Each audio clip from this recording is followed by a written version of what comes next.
بسم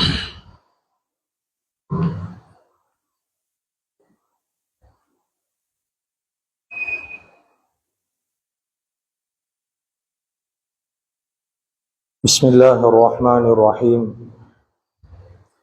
الحمد لله القوي المتين، ناصر المستضعفين وقاسم الجبارين، نحمده على ما قضى ونشكره على ما أعطى، له الحمد في الأولى والآخرة وله الحكم وإليه ترجعون. وأشهد أن لا إله إلا الله وحده لا شريك له رب البريات، وأشهد أن سيدنا وحبيبنا وشفيعنا ومولانا محمدا أحمد عبده ورسوله سيد البريات، صلى الله على سيدنا محمد وعلى آله وأصحابه وسلم تسليما كثيرا كثيرا. أما بعد، فقد قال الله تبارك وتعالى في كلامه الكريم: أعوذ بالله من الشيطان الرجيم، بسم الله الرحمن الرحيم. كل من عليها فان ويبقى وجه ربك ذو الجلال والإكرام، فبأي آلاء ربكما تكذبان. صدق الله العظيم. عن أبي رافع رضي الله عنه عن النبي صلى الله عليه وسلم قال: قال رسول الله صلى الله عليه وسلم: من غسل ميتا فكتم عليه له غفر الله له 40 مرة إلى آخر الحديث. رواه الترمذي. صدق رسول الله صلى الله عليه وسلم أو كما قال صلى الله عليه وسلم. முழு உலகத்தையும் அண்ட சராசரங்களையும் படைத்து பரிபாலித்து போஷித்து பாதுகாத்து கொண்டிருக்கக்கூடிய ஏக வல்லவனாம் அல்லாஹுக்கு சுப்ஹானஹு வ தஆலா ஒருவனுக்கே புகழ் அனைத்தும். அல்ஹம்துலில்லாஹ். ஸலாத் என்னும் கருணையும் ஸலாம் என்னும் ஈடேற்றமும் எங்களுடைய உயிரிலும் மேலான தலைவர், சத்திய தூதர், சன்மார்க்கத்தின் போதகர், சர்தாரி ஆலம் முஹம்மது ரசூலுல்லாஹி ஸல்லல்லாஹு அலைஹி வஸல்லம் அன்னவர்கள் மீதிலும், அன்னவர்களுடைய உத்தம சஹாபாக்கள், தாபிஊன்கள், தபஉ தாபிஈன்கள், ஷுஹதாக்கள், சாலிஹீன்கள், நல்லோர்கள் அனைவர்கள் மீதிலும் கியாமத்துடைய நாள் வரைக்கும் அவரை பின்பற்றி வாழக்கூடிய, வாழ்ந்து கொண்டிருக்கக்கூடிய ஒவ்வொரு முஃமினான ஆண்கள் பெண்கள் மீதும் உண்டாகட்டும். புனிதமான ஜும்மாவுக்கு ஆஃபம் வந்தாலும் நட்டம் வந்தாலும், எவ்வளவு மன கஷ்டங்கள், மனசுல எவ்வளவு துன்பங்கள், அதே போல மனசுல மகிழ்ச்சி சந்தோஷங்கள் வந்தாலும் நிச்சயமாக சத்தியமாக எல்லா நிலைமைகளுக்கும் அல்லாஹுக்கு சுப்ஹானஹு வ தஆலா உலகத்துல சொந்தக்காரனாக இருக்கிறான். எனவே மனிதன் வாழக்கூடிய வாழ்க்கையில எல்லா நிலைமைகளும் அவனுடைய வாழ்க்கையில மாறி மாறி வரும் என்பதுல சந்தேகம் கிடையாது. இப்படி ஒவ்வொரு நிலைமைகளுக்கு மனிதன் முகம் கொடுக்கக்கூடிய சந்தர்ப்பத்துல அந்த மனிதன் ஒவ்வொரு நிலைமைகளிலும் எந்த முறையில நடந்து கொள்ள வேண்டும், எந்த முறையில நடக்கிறது மார்க்கம் என்பதாக அல்லாஹுக்கு சுப்ஹானஹு வ தஆலா குர்ஆனின் மூலமாகவும் நபி ஸல்லல்லாஹு அலைஹி வஸல்லம் அவர்களுடைய வாழ்க்கை வழிமுறை சுன்னாவின் மூலமாகவும் ஒவ்வொரு மனிதர்களுக்கும் படிச்சுதாரா.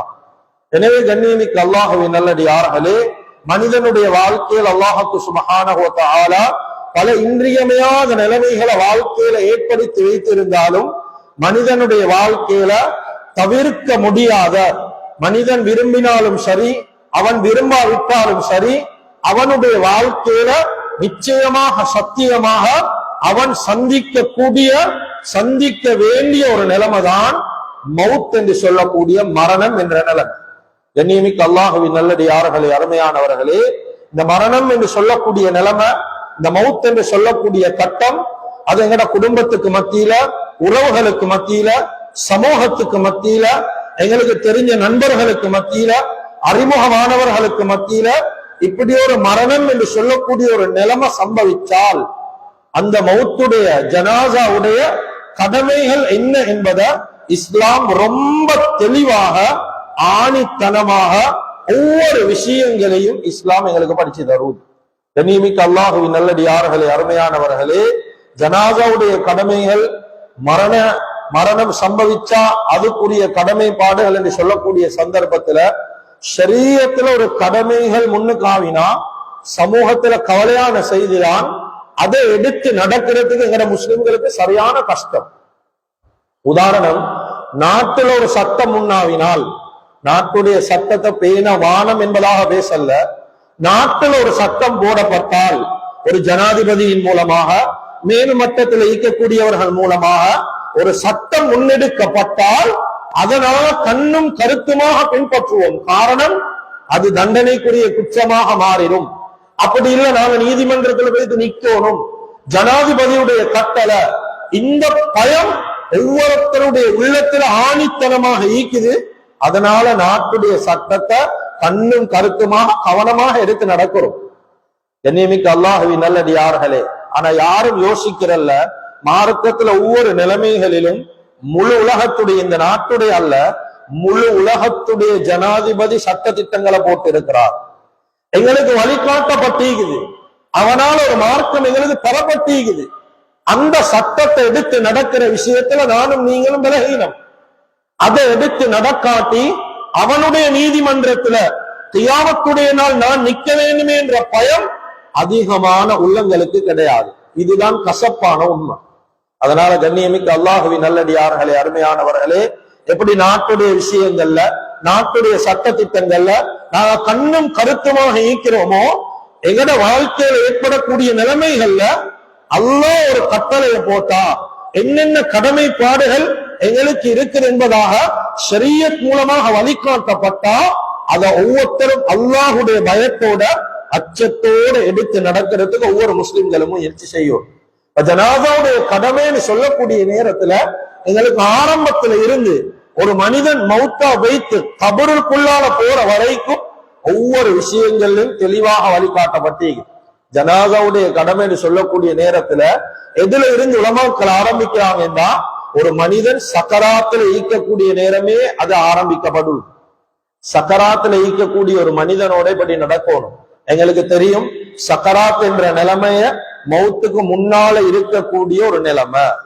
நபி ஸல்லல்லாஹு அலைஹி வஸல்லம் அவங்க சொன்னாங்க, அலா இன்னலில் மௌத்தில் சக்கராத், ஒவ்வொரு மௌத்துக்கும் சக்கராத் என்ற நிலைமை ஈக்குது. ஒவ்வொரு மனிதனும் சக்கராத்தை சுவச்சுதான் ஆகணும். இந்த கட்டத்துக்கு ஒரு மனிதன் போனா நாங்க சொல்லுவோம் சக்கராத் வருத்தம் என்று. இந்த வருத்தத்தை இந்த வைத்தியர்களாலும் நிப்பாட்ட முடியாது. அந்த சக்கராத்துடைய வருத்தத்தை நாங்க எப்படி அடையாளம் காண்றது? தொண்டையில் ஒரு சத்தம், இந்த கரகராவுடைய இடத்துல ஒரு சத்தம் வரும். இந்த சத்தத்தை நிப்பாட்ட ஏலும் என்றா அவருடைய உடம்புல இருந்து ரூஹ் பிரியணும், அப்பதான் நிப்பாட்ட ஏலும். நபி ஸல்லல்லாஹு அலைஹி வஸல்லம் சொன்னாங்க, இந்த நிலைமையில ஒத்தரை நீங்க கண்டீங்கன்னா லக்கினு மௌத்தாக்கும் லா இலாஹ இல்லல்லாஹ், மரண தருவாயில மரண படுக்கையில ஒரு மனிதன் நீக்கக்கூடிய நேரத்துல அவர்கிட்ட போயிட்டு லக்கினு, நீங்க தல்கீன் செய்யணும், இந்த வார்த்தையை தெளிவா வழங்கணும். அவர் இடத்துல வைத்து மொழியோனும் லா இலாஹ இல்லல்லாஹ், லா இலாஹ இல்லல்லாஹ் என்று சொல்லணும். சொல்லி கொடுக்க சொல்லி செல்லல. ஏனென்றா சக்கர் என்றது ஒரு போதை. சக்கர் என்ற வார்த்தைக்கு அர்த்தம் போதை. குர்ஆனும் செல்லுது, வதரன்னாஸ சுகாரா வமாஹும் பிசுகாரா, கியாமத்துடைய நாள் சில மனிதர்கள் போதை குடித்தவர்களை போல் நிதானம் இல்லாம இருப்பாங்க. அப்ப சக்கராத் என்றது ஒரு போதையான ஒரு நிலைமை. என்ன சொன்னாலும் அவருக்கு அது நிதானத்தில் ஈக்க மாட்டார். அவரு கேட்டுக்கொள்ற அளவுக்கு அவருக்கு நிதானம் ஈக்காது. காது கேட்குமாண்டா காது கேட்கும். தூக்கத்திலும் ஒரு மனுஷனுக்கு காது கேட்கும். காது கேட்கிற சுட்டின்தான் எல்லாம் சத்தம் கேட்டோன்னே டக்கன் எழுபுரி. அல்லாஹ் குர்ஆன்ல சொல்றான், வஜஅல லக்குமுஸ் ஸம்அ வல் அப்ஸார், ஒன்னாவது கேட்கிற திறன், அதுக்கு பிறகுதான் பார்க்கிற திறன். காது கேட்கும், சக்கராத்திலும் கேட்கும். நாங்க சொல்றது அவருக்கு விளங்கும், ஆனா அதை ரிட்டர்ன் சொல்ற நிலைமையில அவர் ஈக்க மாட்டார். அதனால பேசி அவரை போர்ஸ் பண்றல்ல, கட்டாயப்படுத்துறல்ல. ஹயாத்தோட ஈக்கக்கூடிய நேரமும் இஸ்லாம் சொல்லுது, ஒரு மனுஷன் கிட்ட போர்ஸ் பண்ணி மார்க்கத்தை கொடுக்கிறல்ல, போர்ஸ் பண்ணி வா வா இல்ல, அது பில. மார்க்கம் கொடுக்கணும், சொல்லணும் லா இலாஹ இல்லல்லாஹ், இதுதான் சக்கராத்துல ஈக்கிறவரோட கலிமாவை சொல்லக்கூடிய சரியான முறை. ஏன் கலிமாவை சொல்லி இஸ்லாம் சொல்லுதுண்டா, மன் ஆகிர கலாமுஹு லா இலாஹ இல்லல்லாஹ் வஜபத் லஹுல் ஜன்னah. எந்த மனுஷனுடைய கடைசி வார்த்தை லா இலாஹ இல்லல்லாஹ் என்று அமையுமோ அவனுக்கு சொர்க்கம் கடமைன்றாங்க ஸல்லல்லாஹு அலைஹி வஸல்லம். அதனால நாங்க லா இலாஹ இல்லல்லாஹ் என்பதாக கிட்ட அதிகமா மொழியோணும், சத்தமாக மொழியோணும், அவர் சொல்ற வரைக்கும் மொழியோணும். குடும்பத்து மக்கள் சுத்தி இஸ்திக்ஃபார் செய்யணும். இன்னும் சில மக்கள் போய் அவருக்கு ஆறுதல் சொல்லணும். ஒன்றுமில்ல, பயப்பட தேவையில்ல, வாழக்கூடிய நேரம் நல்ல நிலைமையில வாழ்ந்தீங்க, அல்லாஹ் கஷ்டப்படுத்த மாட்டான், இப்படி ஆறுதல் சொல்லணும். இது சக்கராத்துல நடந்து கொள்ளக்கூடிய முறை. கண்ணியமிக்க அல்லாஹுவின் நல்லடியார்களே, இப்போ ஒரு மனிதன் அல்லாஹுடைய ஏற்பாட்டில் அவர் வஃபாத் ஆகிட்டார். வஃபாத் ஆகினார் என்றா முதலாவது செய்ய வேண்டிய வேலை என்ன? கண்ணியமிக்க அல்லாஹுவின் நல்லடியார்களே, முதலாவது செய்ய வேண்டிய வேலை மவுத் என்று பள்ளிக்கு அறிவிக்கிறது இல்ல. ஒன்னாவது செய்ய வேண்டிய வேலை மவுத்த தஹ்கீக் செய்யுங்க, உறுதிப்படுத்துதல். இது இஸ்லாத்துல ஒரு முறை. உலமாக்கள் கிதாபுல தனி ஒரு கிதாபை வச்சிருக்கிறாங்க. ஜனாசாவுடைய கடமைகளுக்கு கீழால் இதை கொண்டு வராங்க. மவுத்த உறுதிப்படுத்துறது. இந்த காலத்துல வைத்தியர்கள் காலடியில் ஈக்கிறாங்க. ஆனா எங்கட சமூகத்துல ஒருத்தர் மவுத்தாகினா வீட்டுக்குள்ள எல்லாம் டாக்டர்ஸ் ஆகுவான். 5ஆம் கிளாஸ் படிச்சவனும் டாக்டர் ஆகுவான், படிக்காதவனும் டாக்டர் ஆகுவான். இது மவுத்து போலத்தான் விளங்குது. சொல்லுவார், திடீர்னு எழுதி உட்கார்ந்துருவார் ஜனாதா. இப்படி நாங்க சொல்றோம்ல, உறுதிப்படுத்தணும். வைத்தியர்கள் இல்லாத காலத்திலே மவுத்த உறுதிப்படுத்தினாங்க. எப்படி? ஒரு மனுஷன் மவுத்தாகிட்டானா சில கிதாபுகள்ல எழுதப்பட்டிருக்குது, அவருடைய காதுல தேங்கெண்ணெய் ஊத்துவான், ஊத்தி பார்ப்பாங்க, மறுக்காத வழியா தேங்கெண்ணெய் வந்தா மவுத்து, மறுக்காத வழியா வராட்டி ஹயாத்தோட இருக்கிறார். இப்படி சில முறைகள் பழைய மக்கள் வச்சிருந்தாங்க மவுத்த உறுதிப்படுத்த. இப்ப நாங்க வைத்தியர் ஒன்ற நாடி 5 விஷயம் வைத்தியர் பார்ப்பார். முதலாவது சுவாசத்தை செக் பண்ணுவார், மூக்கால வாயால 2 பக்கத்தாலையும் சுவாசம் நீக்குதா. ஏனென்றா ஹார்ட் பிளாக் ஆகினாலும் மவுத்தாவின போலதான் இருப்பார். லோ சுகருக்கு போனா கோபக்கு போவார், மவுத்தாக மாட்டார். இது மவுத்து போலதான் நீக்கும். இது நடக்கிற தவறுல பயங்கர தவறு. கடைசி கட்டத்துல தடமாற வேண்டிய ஒரு நிலைமை வந்துடும். மவுத்தன் அறிவித்தல் கொடுக்கிறல்ல. ஜனாத கடமை எப்ப கடமையாகும்? ஒரு மனுஷன் மவுத்தாவினாதான் கடமையாகும். அவன் உடம்புல உசுரை வச்சுக்கொண்டு கடமை அல்ல. கஃன் எடுத்து வந்தாச்சு, குளிப்பாட்ட ரெடி ஆகியாச்சு, அவனுக்கு உடம்புல உசுரினா. இதுக்குதான் உலமாக்கள் சொல்றாங்க தஹ்கீக், உறுதிப்படுத்துங்க. அவரு மவுத்தா இல்லையான்னு பாருங்க. டாக்டர் செக் பண்ணுவார், சுவாசத்தை செக் பண்ணுவார் 2 முறையில, வாயில மூக்குல. அதுக்கு பின்னால நாடி துடிப்பு களத்துல கையில. அதுக்கு பின்னால இதய துடிப்பு பாப்பார், இதயமும் வேலை செய்தா இல்லையா. அதுக்கு பின்னால கண்மணி, இதுக்கு சொல்லுவாங்க விழிப்பாவை, கண்ணிட வெளிச்சம் எப்படி செக் பண்ணுவார். ஆஃப் ஆயிந்தா மவுத்து கன்ஃபார்ம் பண்ணுவார். 5வது செக் பண்ணுவார். அப்படியும் இல்ல, தூண்டுதல் முறையில உசிரிக்காண்டு பார்ப்பார். சில இடங்கள் இருக்குது. உதாரணம், இந்த நாக்குக்கு கீழே எவ்வளவு தான் பேச்சு மூச்சு இல்லாம இருந்தாலும் நாக்குக்கு கீழே ஒரு மனுஷனை கொஞ்சம் நோவிச்சா எழும்பிடுவார். அதனால அங்கெல்லாம் நோவிச்சு பார்ப்பார். அப்படி இல்லாம போனால்தான் மவுத் என்று உறுதிப்படுத்துவார். இது ஜனாதார கடமையில ஒரு கடமை. இதை மிச்சம் பேர் பேசுறது இல்லை. கண்ணியமிக்க அல்லாஹுவின் நல்லடியார்களே, அதுக்கு பின்னால ஒருத்தர் மவுத்தாகிட்டார், உறுதிப்படுத்தப்பட்டதுக்கு பின்னால கண்களை கசக்கி மூடுறது. இது ஷரியத்துங்களுக்கு வழிகாட்டும். கண்களை ஏன் கசக்கி மூடணும், நாடி கெட்ட ஏன் போடணும், அதே போல கால்கள் 2 ஏன் கெட்டோனும். கண்ணியமிக்க அல்லாஹுவின் நல்லடியார்களே, கண்களை கசக்கி மூடுற விஷயத்துல நபி ஸல்லல்லாஹு அலைஹி வஸல்லம் அபூ ஸலமா ரலியல்லாஹு அவங்களோட ஜனாதாக்கு போன நேரத்துல அவங்களோட கண்களை கசக்கி மூடி ஒரு துஆ ஓதினா. எத்தனை பேருக்கு இந்த துஆ பாடமோ தெரியா? அல்லாஹும்ம மக்ஃபிர். அதுக்கு பின்னால் அந்த மௌத்தாவினவரோட பெயர். உதாரணத்துக்கு அபூ ஸலமாண்டா அல்லாஹும்ம மக்ஃபிர் அபூ ஸலமா வர்ஃபஅ தரஜதஹு ஃபில் மஹ்தியின் வக்லுஃப் ஃபீ அக்பிஹி ஃபில் காபிரின் வக்ஃபிர் லனா வலஹு யா ரப்பல் ஆலமீன் வஃப்ஸஹ் லஹு ஃபீ கப்ரிஹி வனவ்விர் லஹு ஃபீ. இந்த துஆவை கண்களை கசக்கி மூடக்கூடிய நேரம் ஓதுறது சுன்னத். எத்தனை பிள்ளைகளுக்கு இந்த துஆ பாடம், எத்தனை பெரியவங்களுக்கு இந்த துஆ பாடம். இதெல்லாம் பாடமாக்க டைம் இல்லை. தேவையில்லாத எல்லா விஷயமும் பாடம், உலக விஷயம் எல்லாம் தெரிஞ்சு கொள்வோம். கட்டாயம் இந்த துஆவை பாடமாக்கணும். கபருடைய வாழ்க்கையில ஈடேற்றத்துக்கு ஒரு காரணமா இந்த துஆவையும். கண்களை கசக்கி மூடினாங்க, நாடி கெட்டு கால் கெட்டு போடுவாங்க. ஏன் அப்படி போடுறாங்க? ரூஹ் ஊதக்கூடிய நேரத்துல உச்சந்தலையால ரூஹ் ஊதப்படும். ரூஹ் கலட்டக்கூடிய சந்தர்ப்பத்துல பெரும் விரல்ல இருந்து கண்ணின் மூலமாக கலட்டப்படும். அப்ப கண்ணால் எடுக்கக்கூடிய நேரம் கண் மேல பேத்துடும், வாய் புறப்படும், சில நேரத்துக்கு கால்கள் அப்படியே விரிஞ்சிடுமே. உடம்புல சரியான வருத்தம். சும்மா யோசிங்க, ஒரு குண்டூசி ஒன்று எடுத்து உடம்புல ஒரு இடத்துல குத்துரும். இந்த நேரத்துல வாயை திறந்துதான் கத்துவார். ஏன்? இந்த குண்டூசியால குத்தினதுக்கு ஏன் கத்தணும்? ஏனென்றா குத்தப்பட்ட இடத்துல ரூஹிக்கு உசுரிக்கு ஐசுட்டி அந்த இடம் மரத்தின் தான் விளங்காது.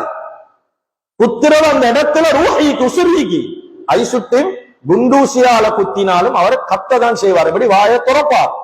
ஒரு மனுஷன் சக்கராத்துல ஈந்து குண்டூசிட அளவு அல்ல, முழு உடம்புட ரூஹ கலக்க போக்கல இந்த மனுஷன் வாய் துறக்கிறது, கண் மேல போறது ஆச்சரியமா? நான் என்ன சொல்ல வாரம் தெரியுமா? ஏன் நாடிக்கட்டு, ஏன் கண்களை மூடணும் என்றா, ஒரு மனிதன் உலகத்துல உயிரோடு ஈக்கக்கூடிய நேரமே, உயிரோடு ஈக்கிற மனுஷனுக்கு ஒரு குறையினா கதை சொல்ற சமூகம் எங்கட சமூகம். கண் கொஞ்சம் ஒரு ஜாய் மாறு கண்ணா அதுக்கு ஒரு கதை சொல்லுவான். வாய் கொஞ்சம் சைடுக்கு போய்த்தீங்க விட வாய பாருண்டுவா, காது கொஞ்சம் அங்காலைந்தா அப்படி ஈக்கிறேன்டுவா. இப்படி உசுரோடு ஈக்கிற மனுஷனுக்கு கதை சொல்ற சமூகம். ஒரு மனுஷன் மௌத்தாகி கண் மேல வாய் திறந்து ஒரு ஜாய் போக்குல ஈந்தா இந்த மையத்துக்கு என்னென்ன கதையெல்லாம் சொல்லுவான். ஏனென்ன இந்த காலத்துடைய ஊடக தர்மம் எடுபட்டு சமூக வலைத்தளங்கள்ல நல்ல மௌத்தென்ன அதிகமானவன் நினைச்சிக்கு சிரிச்சு கொண்டே மௌத்தாவினாதே இவர் நல்ல மௌத்தாகிறார்.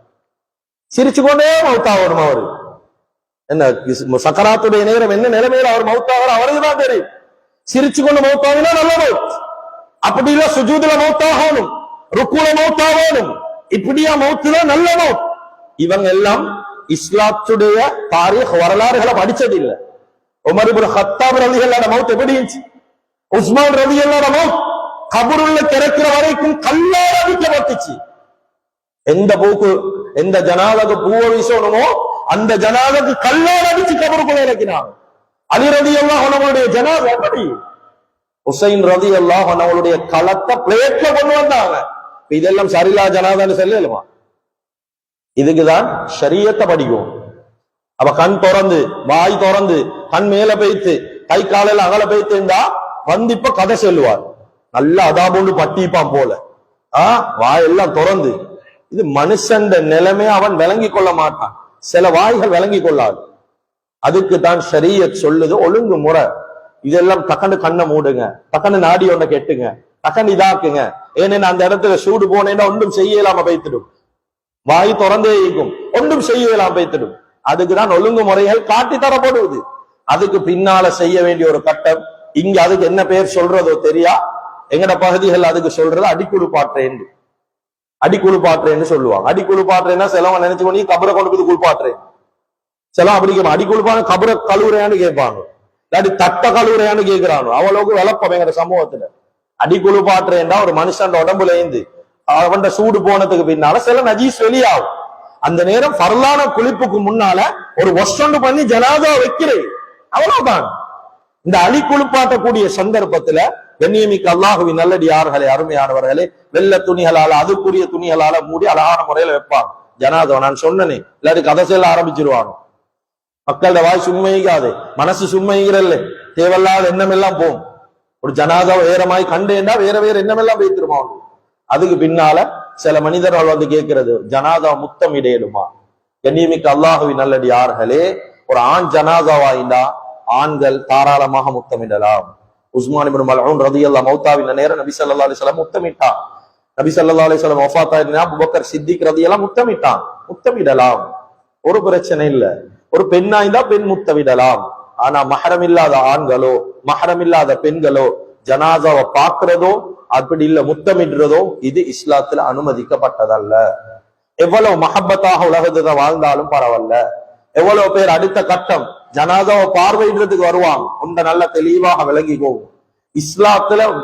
இஸ்லாத்துல இந்த ஜனாதாவை போயிட்டு பாக்குறது இருக்குது, அது எங்களுக்கு கடமையான ஒரு விஷயம் உண்டல்ல. இதை பாக்குறதுல ஏதாவது கிடைக்குமா? உலமாக்கள் கேட்க பார்க்க போல என்ன துவா ஓதுறையா? அப்படி ஒண்ணுமில்ல ஷரியத்துல. இது பார்க்கிறவர் சபபுக்கு சும்மா கடைசியா மோத்த பார்க்கிறோம் அப்படி இது பார்க்கிறோமே தவிர கட்டாயம் பார்க்கிறவங்க ஷரியத். அந்த ஜனாதார கடமையில இத்திபா செய்யறது, பின்தொடரணும், இதுல கலந்து கொள்ளணும். இதுதான் எங்களுக்கு கடமை. பார்க்க வாரன்ற பேர்ல பெரிய ஒரு கூட்டம் அங்க வைத்து அந்த ஜனாத வீட்டில் ஈக்கக்கூடிய மையத்துக்கு சொந்தக்காரன் அதுக்கு சரியான சிரமம். எவ்வளவு இடங்கள்ல பார்க்க போற என்ற பேர்ல சில இடங்கள் எல்லாம் பாதுகாக்கணும்.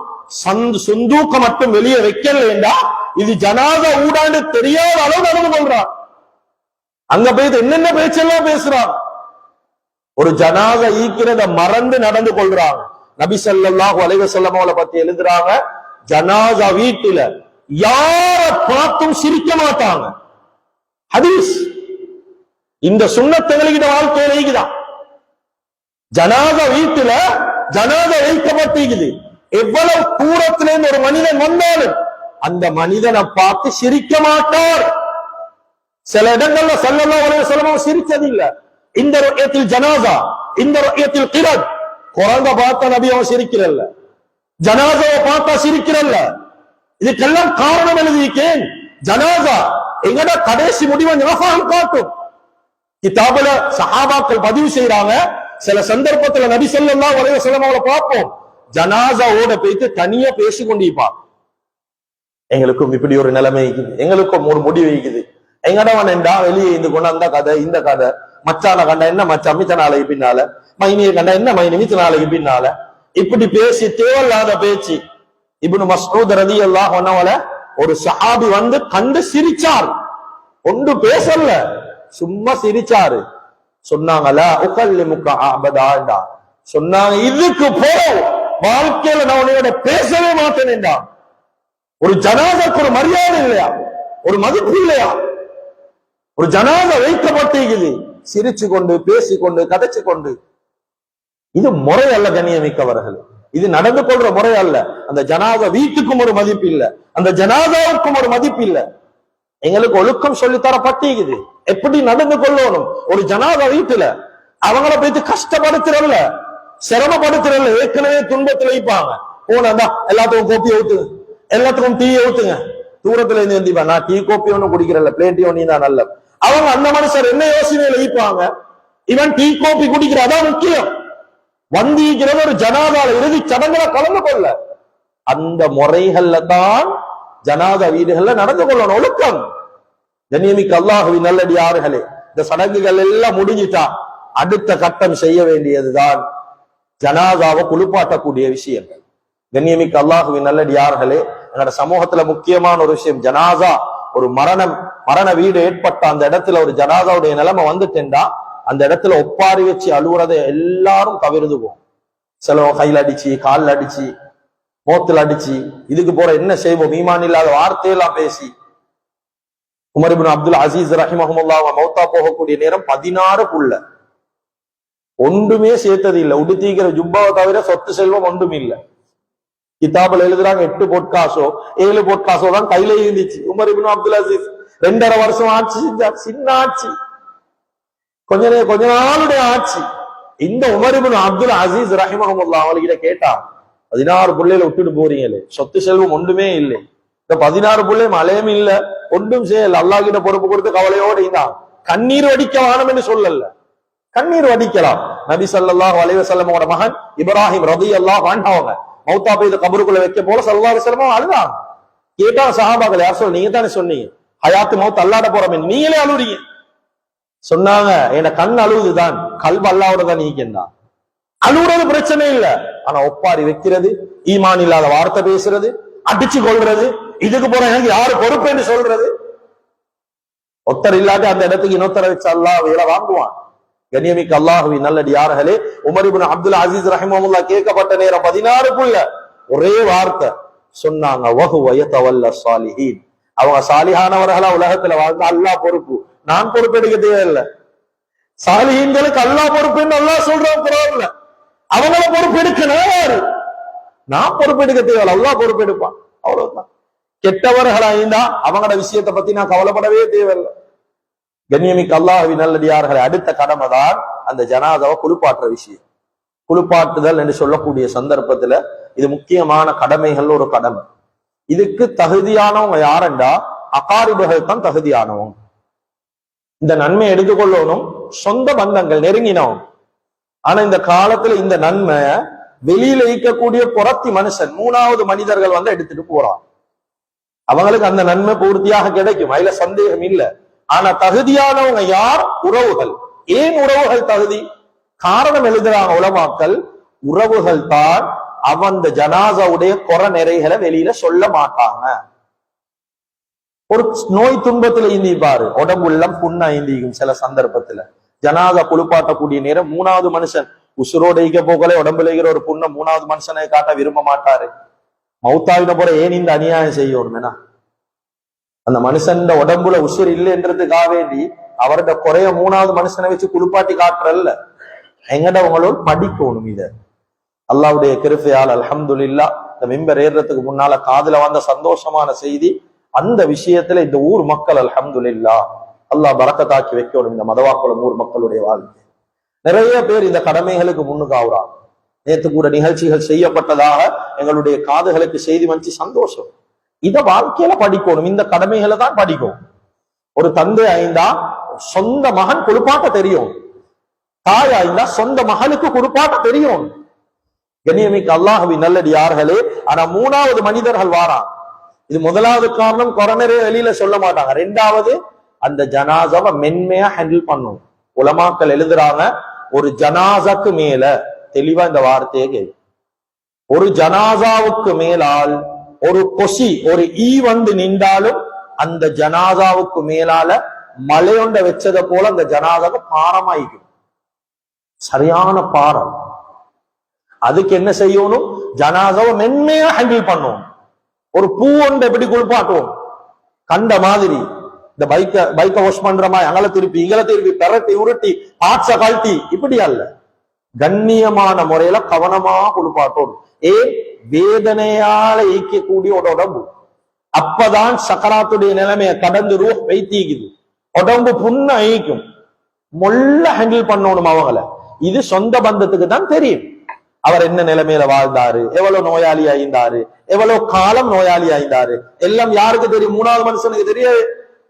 இது தெரியும் சொந்த பந்தத்துக்கு. அதுக்குதான் உறவுகள் முன்னாவ சொல்றாங்க. சிலவங்க இந்த ஜனாதா குளிப்பாட்டுற எல்லாம் அசிங்கம் என்று நினைச்சு வாரல்ல. உசுரோட உம்மா அப்பாவை குளிப்பாட்டவே எவ்வளவு பேர் வாரல்ல. வயசுக்கு போனதுக்கு பின்னால ஜனாதா நஜீஸ் எல்லாம் நாங்க எடுக்கணுமா? நபி ஸல்லல்லாஹு அலைஹி வஸல்லம் சொன்னாங்க, மன் கஸ்ஸல மையத்தன் ஃபகதம அலை, எந்த மனுஷன் ஒரு ஜனாசாவை குளிப்பாட்டுறாரு அதுல ஈக்கக்கூடிய குறைகளை யார் மறக்கிறாரோ அல்லாஹ்வுக்கு சுப்ஹானஹு வ தஆலா கஃபரல்லாஹு லஹு 40 மர்ரா, ஒரு நாளைக்கு 40 தடவை அவரை அல்லாஹ் மன்னிக்கிறான். எவ்வளவு பெரிய சிறப்பு! இதை யார் எடுத்துட்டு போறாங்க? 3வது மனுஷன் யாரோ ஒருத்தர் வந்து எடுத்துட்டு போறார். இந்த நன்மைகளை குடும்பத்து மக்கள் எடுக்க முயற்சி செய்யணும். இந்த காலத்துல கவலை, இங்க ஊர் மக்கள் எல்லாம் சேர்ந்து குளிப்பாட்டுறதுன்னு நினைக்கிறேன். ஆனா சில இடங்கள் எங்கட பகுதிகள்ல அதிகமா ஹயருக்கு ஆட்கள் வச்சுக்கிறான். நிறைய பேருக்கு தெரியும். இது கொழும்புல மிச்சம் பேர் ஜனாதாக்கள் குளிப்பாட்டுறது குறவு. இது கொழும்புல நான் பேசிக்கிறேன். எல்லாம் ஒத்தரை வச்சு அவர் தான் குளிப்பாட்டு. யாரு மௌத்தாவினாலும் இவர் வந்துருவாரு போல் வந்து அவர் தான் எல்லா கடமையும் தனியா நின்று செய்வார். ஊட்டு மனுஷர் ஒத்தரும் இல்ல, சொந்த பந்தம் ஒத்தனும் இல்ல, எல்லாம் வெளியில. இவர் மாத்திரம் ஜனாதாவை குளிப்பாட்டி கஃன் செஞ்சு எல்லாத்தையும் அவர் மாத்திரம்தான் செய்வார். அவர் மாதிரி சில இடங்கள்ல அந்த குளிப்பாட்டக்கூடியவங்க அதை தொழிலா செய்யறான். இதுக்கு இவ்வளவு நிர்ணயிக்கிறாங்க, இதுக்கு இவ்வளவு சொல்லி தரணும், இது இந்த மாதிரி செய்யணும். இது ஒரு ஹிதமத், இது ஒரு சேவை, இது சமூகத்துக்கு செய்யக்கூடிய ஒரு கடமை. இத தொழிலா யாரும் செய்யறதில்ல. தொழிலா செய்யக்கூடியவங்க விட்டுட்டு வேற தொழில் பார்க்கணும். இது ஒரு சேவிசா செய்யணும். அல்லாஹ் எனக்கு 40 தடவை மன்னிக்கிறானே, இந்த சிறப்பு எனக்கு கிடைக்கணுமே. இப்படிதான் ஒவ்வொருத்தரும் புத்தி எடுக்கணும். இதுக்குதான் ஹதீஸும் குர்ஆனும் எங்களுக்கு உலமாக்களும் வழிகாட்டுறாங்க. இந்த நன்மைய உறவுகள் எடுங்க வைத்து, ஜனாதா குளிப்பாட்ட புகழ உறவுகள் எடுங்க வைத்து. ஆனா எங்கட உறவுகள் அல்லாஹு அக்பர் குளிப்பாட்ட புகழ அகலாவிக்கிறாங்க. மேல தண்ணி படும், இல்லாட்டி நஜீஸ் படும். அல்லாஹ் பாதுகாக்கணும் எங்கட சமூகத்தை. அதனால் அவருக்கு வந்த நிலைமை நிச்சயமாக எங்களுக்கு ஒரு நாள் வரும். இந்த சிந்தனையை வாழ்க்கையில் எடுக்கும். இது முக்கியமான ஒரு கடமை குளிப்பாட்டுற விஷயத்துல. அதே போல குளிப்பாட்டக்கூடிய விடயங்களை நான் பேசல என்று அதை பேசுறதுக்கு நேரம் இடம் கொடுக்காது. எப்படி குளிப்பாடுறது, அதுக்குரிய நிகழ்ச்சிகள் மஸ்ஜிதுகளிலும் ஏற்பாடு செஞ்சு நடந்து கொண்டு அந்த விஷயங்களை கட்டாயம் டீப்பாக போய்த்து படிங்க. எப்படி குளிப்பாட்டுறது, எந்த முறையில குளிப்பாட்டுறது, எல்லாத்தையும் கட்டாயம் படிங்க. எப்படி நஜீஸ வெளியாக்குறது, எந்த முறையில வச்சு கொள்றது, எப்படி ஹேண்டில் பண்றது, எல்லாத்தையும் கட்டாய படிங்க. அதுக்கு அடுத்த கடமை தான் கஃபன் செய்யறது. கண்ணியமிக்க அல்லாஹுவின் நல்லடியார்களே, நபி ஸல்லல்லாஹு அலைஹி வஸல்லம் சொன்னாங்க, மன் கஃபன முஸ்லிமன், எந்த மனிதன் ஒரு மனிதனுக்கு கஃபன் செய்வாரோ, கஃபன் செஞ்சு விடுவாரோ, கஸாஹுல்லாஹு மின் சுந்துஸி வ இஸ்தப்ரக், சுவன பட்டாடே அல்லாஹ் தஆலா கியாமத்துல அவருக்கு குடுப்பாட்டுவார். இதெல்லாம் பெரிய பெரிய நன்மை கஃபன் செய்யறதெல்லாம். இதெல்லாம் எங்களுக்கு நன்மைகள் தெரியா சுட்டிருந்தா இந்த விஷயங்கள்ல நாங்க கொஞ்சம் ஃபேமாக ஈகிறோம். சில இடங்கள்ல நடக்கக்கூடிய தவறுகள் தான், ஜனாதா வந்து அடக்குறாங்க 4 மணிக்கு என்றா சில நேரத்துல 1 மணிக்கு 12 மணிக்கே ஜனாதாவை குளிப்பாட்டிட்டு போறான். சில இடங்கள்ல கவலையில பேசுறது அப்படி செஞ்சுட்டு போறான். சில நேரம் அந்த ஜனாதா நோயாளி ஆயிக்கும், அது இது வெளியாக ஆரம்பிக்கும். அது கஃபன்ல படலாம். அந்த நஜீஸோட கொண்டு போய் அடக்கம் செய்யறான். இதுக்கு மார்க்கத்துடைய சட்டங்கள் இது என்ன செய்யறது அந்த நேரத்துல? அந்த அநியாயம் ஜனாதாக்கு செய்யவான். உசுர் இல்லை என்றதுக்காக வேண்டி கண்ட முறையில் எங்களுக்கு நடக்கலாம். ஒரு மதிப்பீக்கு கபருக்கு போற வரைக்கும், கபருளுக்கு கொண்டு போய் இதை சேர்க்கிற வரைக்கும் அந்த ஜனாதாக்கு ஒரு மதிப்பீக்கும் உள்ளத்துல. அதுக்கு பின்னாலதான் கண்ணியமிக்க அல்லாஹுவின் நல்லடியார்களே, அருமையானவர்களே, இந்த ஜனாதாவுடைய அடக்கம் செய்யறதுக்கு முன்னால தொழுவிக்கக்கூடிய கடமைகள்ல கலந்து கொள்றது. நபி ஸல்லல்லாஹு அலைஹி வஸல்லம் சொன்னாங்க, மன் ஸல்லா அலா ஜனாஸா, ஒரு மனிதன் ஜனாஸாவை இத்திபா பின்தொடராம தொழுகையில மட்டும் கலந்து கொண்டார், தொழுகை வரைக்கும் வைத்து அதுல கலந்து கொண்டாரா, ஒரு கீராத்துடைய நன்மை எடுத்துட்டு வந்துடுவார். ஒரு கீராத் என்றா உஹது மலை அளவு என்பதாக நபி ஸல்லல்லாஹு அலைஹி வஸல்லம் விளங்கப்படுத்தினார். அதே ஒரு மனிதன் ஜனாஸா இத்திபா செஞ்சு அடக்கம் செய்யற வரைக்கும் போனா 2 கீராத்துடைய நன்மை கிடைக்கும் என்பதாக நபி ஸல்லல்லாஹு அலைஹி வஸல்லம் சொல்லி காட்டினார். கண்ணியமிக்க அல்லாஹுவின் நல்லடியார்களே, தொழுவிக்கக்கூடிய சந்தர்ப்பத்துல எங்கட குடும்பத்துல நாங்க ஒத்தர ப்ரிப்பேர் பண்ணி வச்சுக்கிறோமான்னு தேடுங்க. எங்கட குடும்பத்துல தொழுவிக்கிறதுக்கு யார நாங்க தயாரிப்பு செஞ்சு வச்சுக்கிறோம். எங்கட மகனை கூப்பிட்டு கேளுங்க, தொழுகையில கடமை தெரியுமா, 3ஆவது தக்பீர்ல ஓதுறதுவா பாடமா, எல்லாம் பாடம். நிக்காக போறதுக்கு முன்னால எல்லா துவாவையும் படிக்கிறார். இன்னும் வாப்பட ஜனாதாவை தொழுவிக்க 3ஆவது தக்பீர்ல ஓதுற துவா தெரியா நிறைய பிள்ளைகளுக்கு. சில பிள்ளைகள் மிம்பர்ல இருந்து உண்மையை பேசுறோம், எம்புலன்ஸ்ல வாப்பட ஜனாதாவை கொண்டு போகல, கால் பண்ணி கேட்கிறாங்க, அதுல 3ஆவது தக்பீர்ல தான் அல்லாஹ் மக்ஃபிர்ல ஓதுற, இல்லாட்டி 4ஆவதுல கேட்கிறான். எப்படி கவலையான நிலைமை எங்க சமூகம் எங்க போகுது, ஒன்றும் தெரியா சரியத்துல. அதனால வாப்பமார் உம்மமாருக்கு கடமை கொஞ்சம் யோசிங்க. என்ன ஜனாதாவை தொழுவிக்கிற அளவு சரி, என்ன மகனை குவாலிஃபை பண்ணும், படிக்க வைக்க வானம் என்று பேசல, வைங்க வேண்டியமா செய்யுங்க, பிள்ளைல நல்ல முறையில வளங்க. ஆனால் ஏன் ஜனாதாவை தொழுவிக்கிற அளவுக்கு சரி என்ன மகன் குவாலிஃபைடா இருக்கிறானா, இத கொஞ்சம் பாருங்க. மௌத்தாயினத்துக்கு போறோம், எங்கட சொந்த பந்தம் மச்சான் தொழுவிச்சேன் மாமன் தொழுவிச்சேன்ற எல்லாம் பெருமை அல்ல, அது சந்தோஷம் அல்ல. ஏன் ஜனாதாவை தொழுவிக்க என் மகனை நான் விட்டுட்டு வைத்தீங்க, இதுதான் பெருமை. கொஞ்சம் யோசிங்க. நான் மௌத்தாயினத்துக்கு பின்னால எத்தனை பேர் எனக்காண்டி துவா செய்யற, எத்தனை பேரை சம்பாதிச்சுக்கிறோம், எத்தனை பேரை தேடி வச்சுக்கிறோம். அம்ர் இப்னுல் ஆஸ் ரலியல்லாஹு அன்ஹு மௌத்துடைய கட்டத்துல மகன்மார் எல்லாத்தையும் கூப்பிட்டு சொன்னாங்க, நான் மௌத்தாகின உடனே இந்த ஜனாதாவை கபருக்குள்ள வச்சு மண்ணை போட்ட உடனே அந்த இடத்துல அவசரமா போவானம்டா சொன்னாங்க. ஒரு ஒட்டகத்தை அறுத்து குர்பான் கொடுத்து பங்குடுற அளவுக்கு அந்த இடத்துல இருந்து எனக்காவே இஸ்திக்ஃபார் செய்யுங்க. கொஞ்சம் யோசிங்க. ஒரு மாடு அறுத்து பலியிட்டு குர்பான் பங்குடுறதுக்கு எவ்வளவு நேரம் போகும்? 2-2.5 ஹவர் போகும் ஒரு மாட்டுக்கு. ஒரு குர்பானுக்கு 3-3 ஹவர் போகும். உள்ளத்துல கைய வச்சு யோசிங்க. எங்களுக்கு ஒத்த தேவையில்லாத மாதிரி பேசினா அடுத்த நிமிஷம் இங்க வந்து நிப்பான். அதெல்லாம் ஒரு சைட்ல வச்சுட்டு நான் மௌத்தாகி கபருக்குள்ள போனா எனக்கா வேண்டி ஒரு 3-3.5 ஹவர் இஸ்திக்ஃபார் செய்யற எத்தனை பேரை என் வாழ்க்கையில சம்பாதிச்சு என்ன கண்டெக்ட்ல எடுத்து பார்த்தா 1000 கண்டெக்ட் 800 பேர் 3 ஹவர் இஸ்திக்ஃபார் செய்ய ஒத்தனும் இல்ல. என்ன வாழ்க்கை, என்னோட வாழ்க்கை அர்த்தம் இல்லாத வாழ்க்கை. அதனால ப்ரிப்பேர் பண்ணுங்க குடும்பத்திலே. என்னைய மௌத்தாகி கபருக்குள்ள வச்ச எனக்கா வேண்டி எத்தனை பேர் இஸ்திக்ஃபார். அதுதான் உலமாக்கள் சொல்றாங்க, சொந்த பந்தங்கள் கபரடிக்கு போறீங்களா அசருக்கு அடக்கினா மகரிப் வரைக்கும் அந்த கபராளிக்கு துவா செய்யும். மகரிப் வரைக்கும் கொஞ்ச நேரம் ஈக்கேலுமே துவா செய்யும். அதே போல காலையில் அடக்கினீங்களா கொஞ்சம் துஹர் வரைக்கும் மீறீங்க, ஒரு 10-10:30 துஹர் வரைக்கும் மீறீங்க, இஸ்திக்ஃபார் செய்யுங்க. பாவம் அவர் எதிர்பார்ப்பார். என்ன கடல்ல இருக்கிற ஒரு மாதிரி தானே, ஒன்றும் தெரியா, எதிர்பார்ப்பார். கண்ணியமிக்க அல்லாஹுவின் நல்லடியார்களே, இந்த சுன்னத்துகள் எல்லாம் குறைஞ்சு போயிடுச்சு. சில இடங்கள்ல நாங்க பாக்குறோம், இங்க எப்படின்னு தெரியாது, இங்க அநேகமா ஈக்காது. சில இடங்கள்ல நடக்கிற விஷயங்களை நான் சொல்றேன். சில இடங்கள்ல அப்படியே ஜனாதாவுடைய முக்கியமான ஒரு சுன்னத்தான் நடந்து தூக்கிட்டு போகுது. அது நிறைய இடத்துல இப்ப இல்லாம போகுது. வேணுண்டு வருவது, வீட்டு வாசல்ல இருந்து ஜனாதா ஏத்திட்டு போய் கபர் வாசல்ல இறக்குறது. நடந்து போற சுண்ணத்தும் இப்ப எடுபட்டு வைத்து நடந்து போறாலும் இல்ல. மக்கள் நாட்டுடைய ஒரு சட்டம் தான் நடந்து போக தேவையில்லை. இப்ப அப்படி சட்டம் ஒன்று போடப்பட்டு இல்லை. அந்த சுண்ணத்தையும் ஹயா தாக்குறாங்க இல்லையே. இப்ப சிரமம் யாரு தூக்குறதுக்கு, சரி வருத்த மீக்கிற நோய்க்கு தூக்கேலுமா, கொஞ்சம் கொஞ்சமா சுண்ணத்துக்கள் எல்லாம் மங்கி மங்கி போகும். அதே போல அடக்கம் செய்யக்கூடிய சந்தர்ப்பத்துல குழி தோன்றதுக்கு பல முறைகள். அல்லாஹு தாலா யாரெல்லாம் இந்த அடக்கம் செய்யறதுக்கு கபர் தோன்றாங்க, கஃனுக்காக வேண்டி முன்னுக்கு வராங்க, அதே போல குளிப்பாட்டுறதுக்கு முன்னுக்கு வராங்க, எல்லாத்துக்கும் அல்லாஹ் ரஹ்மத் செய்யும். கட்டாயம் குழி தோன்றக்கூடிய சந்தர்ப்பத்தில் உலமாக்கள் இருக்கிறாங்க, கேட்டு படிங்க. பல முறைகள், தொப்புள் வர, நெஞ்சு வர, அப்படி இல்ல ஒரு மனிதன் கபருக்குள்ள இறங்கி 2 கையை தூக்கினா எவ்வளவு உசரம் ஈப்பானோ அந்த அளவுக்கு ஆழமாக தோன்றது சுன்னத். ஏன் அப்படி தோன்ற செல்றேன்டா, சில காட்டு மிருகங்கள் ஜனாதா வெளியில இழுத்துட்டு வந்துடக்கூடாது என்றதுக்காக வேண்டி அப்படி ஆழமாக தோன்றது சுண்ணத்தாக்கி வச்சு அந்த முறைகள் எல்லாம் படிவோம். சும்மா எங்களுக்கு ஏழுமானமாய் ஓரளவுக்குமாய் தோன்றது அல்ல. அசலியத்தான சுண்ணத் ஏதோ அந்த முறையில தான் ஜனாதாவுடைய கடமையை செய்யும். அதே போல முக்கியமான ஒரு கடமை தான் ஊர் மக்கள், அக்கம் பக்கத்தார்களுக்கு கடமைகள். எங்கட அடுத்த வீட்டுல ஒரு ஜனாதா விழுந்தா சில மக்களை பாக்குறோம், எப்படி என்ன ஊட்ட மூடிட்டு பயணம் பேத்துருது. முக்கியமான ஒரு பயணம் கொண்டு போய் அவ்வளவு நாள் போக மாட்டான். அடுத்த வீட்டு ஒருத்த மௌத்தாவனால் இருப்பான் போறது, மௌத்தாவின் உடனே ஊட மூடிட்டு பேத்துருவான். ஏன் வந்தா கச்ச கச்ச கச்சைன்னு ஈகும், சரியான அலட்டி கஷ்டம். ஏன்னா அந்த விஷயங்களோட பங்கு எடுக்கிறதுக்கு அவருக்கு சரியான சிரமம். அக்கம் பக்கத்தார்களுக்கு ஒரு கடமை உண்டு. கண்ணியமிக்கவர்கள், ஒரு வீட்டுல ஜனாதா விழுந்தா கட்டாயம் அந்த வீட்டுல ஈக்கக்கூடியதுக்கு பங்கெடுங்க.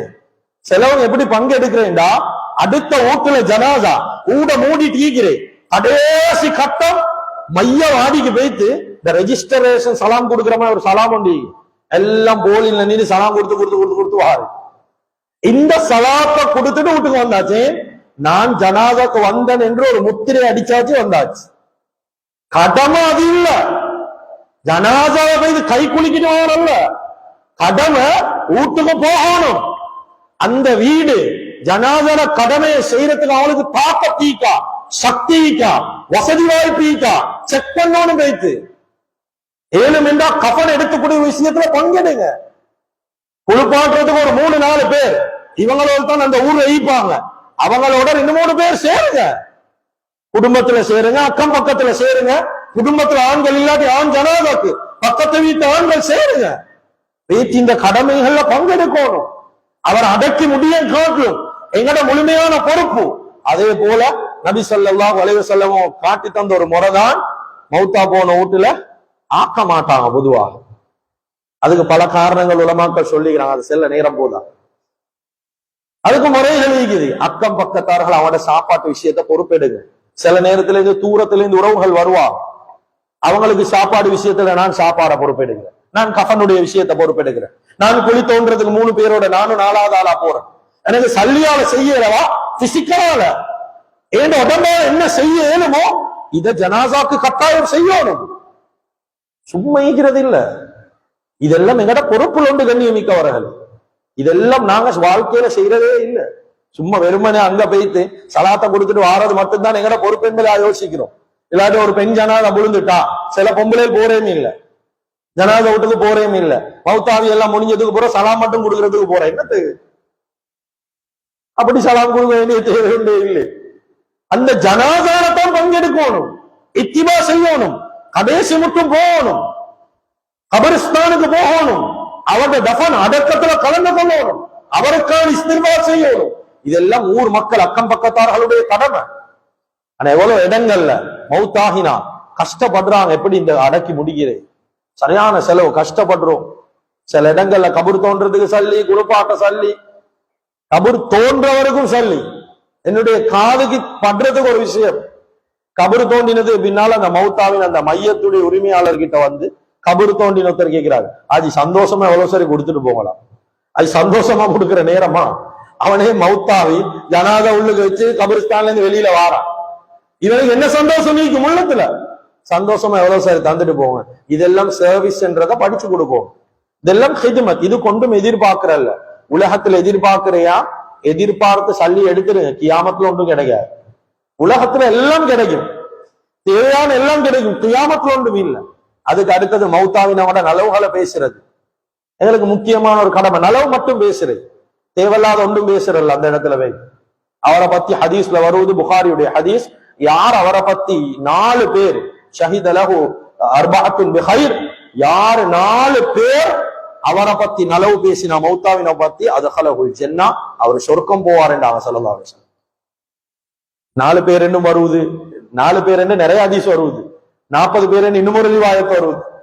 நலவு பேசுறது இதுமே எங்களுக்கு பிசிக்கலா ஒன்றும் செய்யலாம், சல்லி இல்ல, சல்லியும் இல்ல, அந்த ரீதியிலும் ஒன்றும் செய்யலவா. ஆக குறைஞ்சது நல்ல வார்த்தை சரி பேசலுமே, நல்ல வார்த்தைகள் அந்த மையத்தை பத்தி கொஞ்சம் பேசுறது, உறவுகளுக்கு போய் ஆறுதல் சொல்றது, பயப்படவானும்மா. அப்படி இல்ல, சில நேரம் 4 மாசம் 10 நாள் இக்க வேண்டிய நிலைமை வரலாம். மௌத்தாகினா இவர் தான் குடும்பத்துல பொறுப்பா ஈந்திப்பார். அந்த நேரத்துல 4 மாசம் 10 நாள் அந்த குடும்பம் என்ன செய்யும்? யாரும் யோசிக்கிறல்ல. அடக்கி முடிஞ்சு மண்ணை போட்டாச்சு, வீட்டுக்கு வந்தாச்சு. அவன் எப்படி போனாலும், அந்த குடும்பம் எப்படி போனாலும் ஒன்று பாக்குறல். இதெல்லாம் நாங்க பார்க்கணும். வெறுமனே 1-2 கடமையை மட்டும் செஞ்சுட்டு நாங்க அல்ஹம்துலில்லாஹ் செஞ்சிட்டோம் என்பதாக நாங்க வெறுமனே குளிர்காயல. இந்த விஷயங்கள்ல மஹல்லா வாசிகள், ஊர் மக்கள் என்ற ரீதியில நாங்க ஒரு சப்போர்ட் கொடுப்போம்.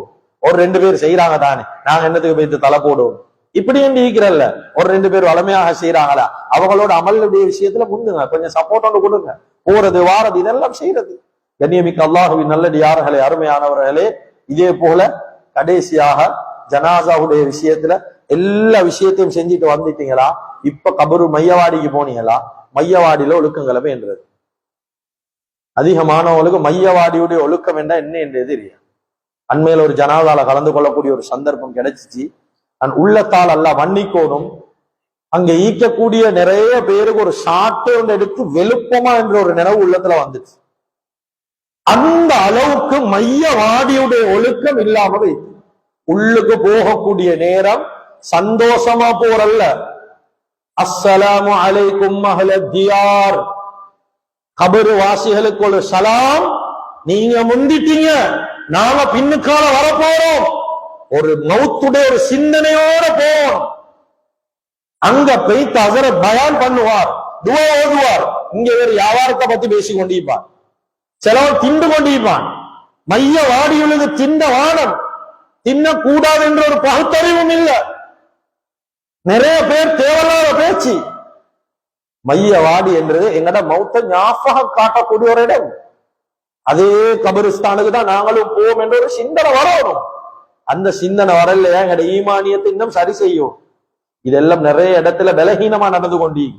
அதனால நான் இந்த இடத்துல அள்ளி வீசின விஷயங்கள் ஒரு சில விஷயங்கள், ஒரு துளிகள் மாத்திரம்தான்.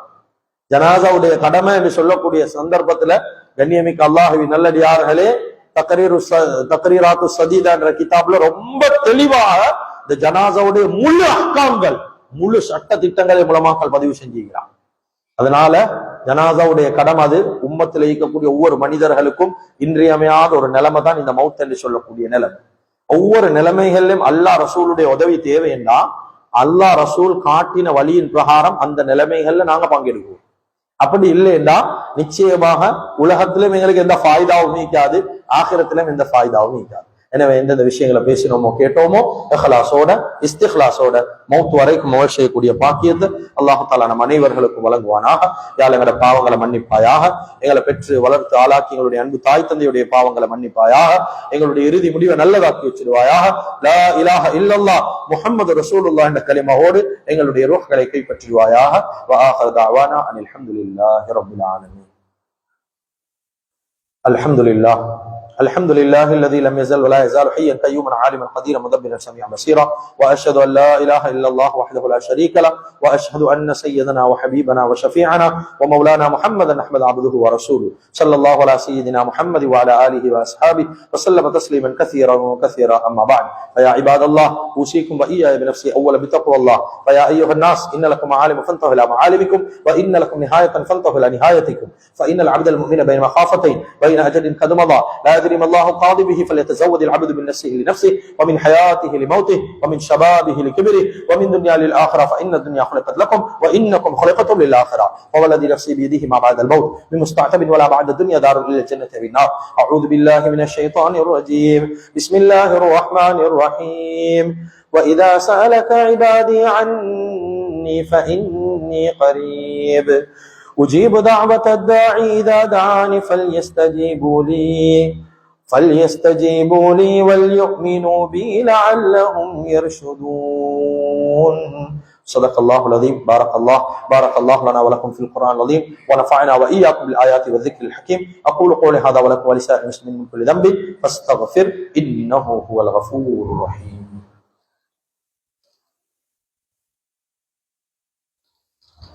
اللهم صل على سيدنا محمد وعلى آل سيدنا ونبينا ومولانا محمد. الحمد لله نحمده ونستعينه ونستغفره ونؤمن به ونتوكل عليه، ونعوذ بالله من شرور أنفسنا ومن سيئات أعمالنا. من يهده الله فلا مضل له ومن يضلله فلا هادي له، وأشهد أن لا إله إلا الله وحده لا شريك له، وأشهد أن سيدنا وحبيبنا وشفيعنا ومولانا محمدا أحمد عبده ورسوله صلى الله على سيدنا محمد وعلى آله وأصحابه وسلم تسليما كثيرا كثيرا. أما بعد، فيا عباد الله أوصيكم وإياي بنفسي أولا بتقوى الله. فقد قال الله سبحانه وتعالى في كلامه الكريم: أعوذ بالله من الشيطان الرجيم، بسم الله الرحمن الرحيم. والعصر إن الإنسان لفي خسر إلا الذين آمنوا وعملوا الصالحات وتواصوا بالحق وتواصوا بالصبر.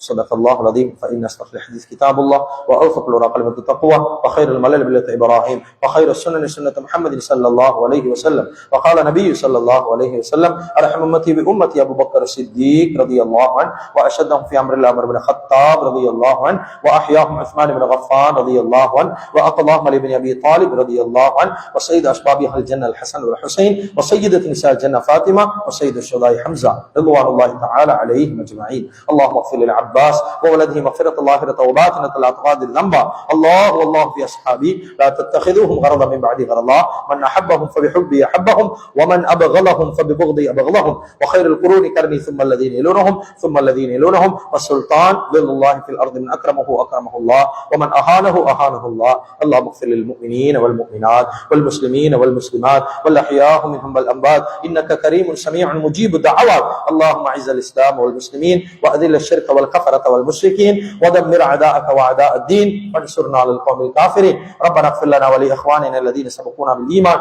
ولا تجعل في قلوبنا إلا للذين آمنوا ربنا إنك رؤوف رحيم. عباد الله رحمكم الله، إن الله يأمر بالعدل والإحسان وإيتاء ذي القربى وينهى عن الفحشاء والمنكر والبغي يعظكم لعلكم تذكرون. اذكروا الله يذكركم وادعوه يستجب لكم، ولذكر الله أكبر والله يعلم ما تصنعون. استعدوا صلاة الجمعة.